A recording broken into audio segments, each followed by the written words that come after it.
Hello বন্ধুরা, welcome back to my channel. আজ আমি আপনাদের করে দেখাবো কাঁচা আমের চাটনি। কাঁচা আমের চাটনি আমি কিভাবে বানাই দেখতে থাকুন। প্রথমেই আমগুলোকে আমি ছাড়িয়ে নেব। লিডটা সাইডে রাখলাম, এক একটা করে আম এটা দিয়ে ছাড়িয়ে নেব।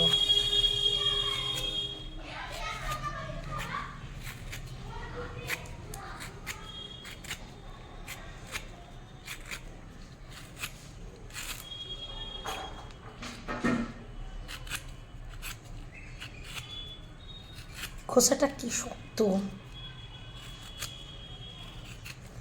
আমের কেমন কালার এসে গেছে দেখুন। বাট আমের গন্ধটা খুব সুন্দর। এই কাঁচা আম ছাড়লে এত ভালো গন্ধ লাগে, মনে হয় যেন অর্ধেকটা খেয়েই নিই।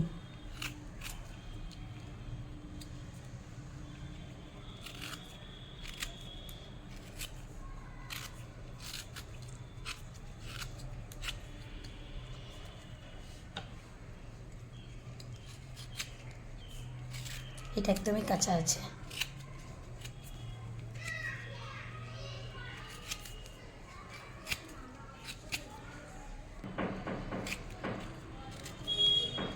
দুটো আমই ছাড়ানো হয়ে গেছে।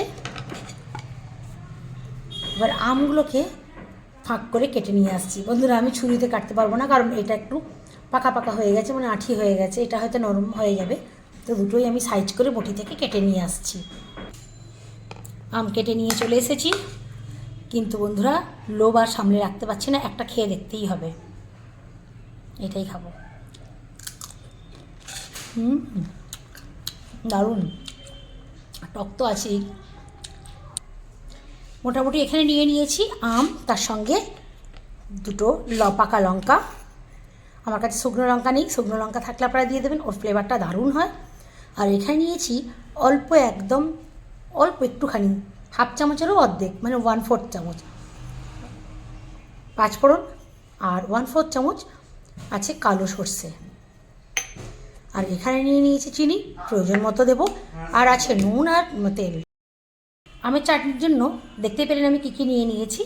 যে এখানে আমকে ফাঁক করে নিয়ে চলে এসেছি, সঙ্গে নিয়েছি দুটো লঙ্কা, আর নিয়েছি সামান্য একটু পাঁচফোড়ন আর একটু কালো সর্ষে, প্রয়োজন মতো চিনি আর নুন আছে, আর লাগবে একটু তেল। ব্যাস এটুকুই। চলুন দেখতে থাকুন কীভাবে বানাই। চাটনির জন্য ওভেনে বসিয়ে দিয়েছি কড়াই, ফ্লেমটাকে হাইয়ে করে দিলাম। এখন দিয়ে দেবো একটু তেল। আমি এখানে সাফোলা গোল্ড ইউজ করছি, এটা আমি 2 চামচের মতো দিলাম। তেল মোটামুটি গরম হয়ে গেছে, এর মধ্যে এখন দিয়ে দেব সর্ষে ও পাঁচফোড়ন, আর দেব লঙ্কা। পাঁচফোড়ন লঙ্কা ভাজা হয়ে গেছে, সুন্দর একটা স্মেল বেরিয়েছে। এখন এর মধ্যে দিয়ে দেব আম।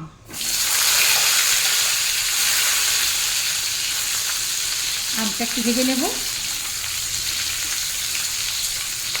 ফ্লেমটা এখন হাইতেই থাকবে। আম মোটামুটি ভাজা হয়ে গেছে, ফ্লেমটা এখন লোতে করে দিয়েছি। এখন এর মধ্যে দেব কাজু। কাজুগুলো একটু ছাড়িয়ে নিয়েছি, কাজুটাও একটু 1 মিনিটের মধ্যে ভেজে নেব। মিনিটখানেক কাজুটাকেও একটু নেড়ে নিয়েছি। এবার দিয়ে দেব কিশমিশ।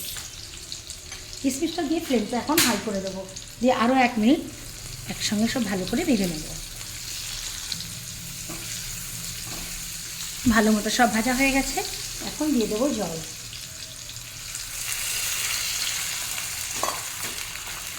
এক বাটি জল দিয়ে দিয়েছি। দেখতে ভালো লাগার জন্য সামান্য 1 পিঞ্চ দেবো হলুদ গুঁড়ো। জলের সঙ্গে এটা ভালো করে মিশিয়ে দেব। ঢাকা দিয়ে মিডিয়াম টু লো ফ্লেমে 8 থেকে 10 মিনিট হতে দেব। 7 মিনিট বলেছিলাম বন্ধুরা, কিন্তু 10 মিনিট হয়ে গেছে। 10 মিনিট পর ঢাকা খুলছি। এই দেখুন, আমটা খুব ভালোভাবে সেদ্ধ হয়ে গেছে। আমগুলো একটু ভেঙে ভেঙে দেবো।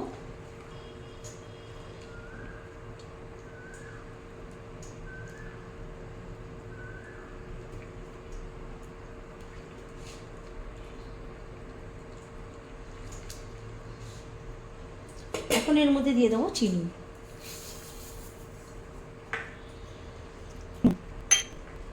যে যার পরিমাণ মতো দেবেন, যে যেমন মিষ্টি খাবে। এসব ফ্লেমটাকে হাই করে দেবো।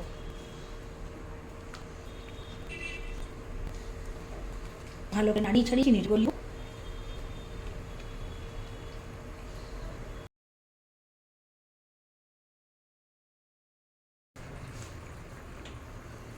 ফ্লেমটা লোতে রেখেছিলাম, হাই ফ্লেমে বেশ খানিকক্ষণ ফুটিয়ে নিয়েছি। আমগুলো খুব ভালোভাবে গলে গেছে, আওয়াজ শুনলেই বুঝতে পারবেন। আর চাটনিটা কতটা গাঢ় হয়ে গেছে, আর বেশি গাঢ় করবো না। এখন ফ্লেমটাকে আবারও লোতে করে দেবো। আর চাটনিটাকে আরও কালারফুল বানানোর জন্য এখন একটা জিনিস অ্যাড করব।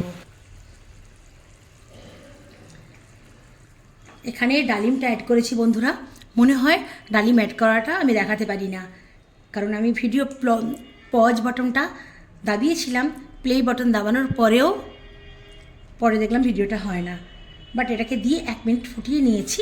আর দেখতে দেখুন কত সুন্দর হয়েছে, ফ্রুট চাটনির মতো লাগছে না? তাহলে বন্ধুরা দেখতেই পেলেন কিভাবে বানালাম এই আমের চাটনি। আমার এই আমের চাটনি করার পদ্ধতিটা আপনাদের কেমন লাগলো অবশ্যই কমেন্ট করে জানাবেন। ভালো লাগলে লাইক করবেন, চ্যানেলটাকে সাবস্ক্রাইব করে দেবেন। আর অবশ্যই এইভাবে দোকানের মতো আমের চাটনি বানিয়ে বাড়িতে খাবেন। এই গরমে কথা দিচ্ছি, ভালো লাগবেই লাগবে। দেখলে মনেই হবে না যেটা আমের চাটনি।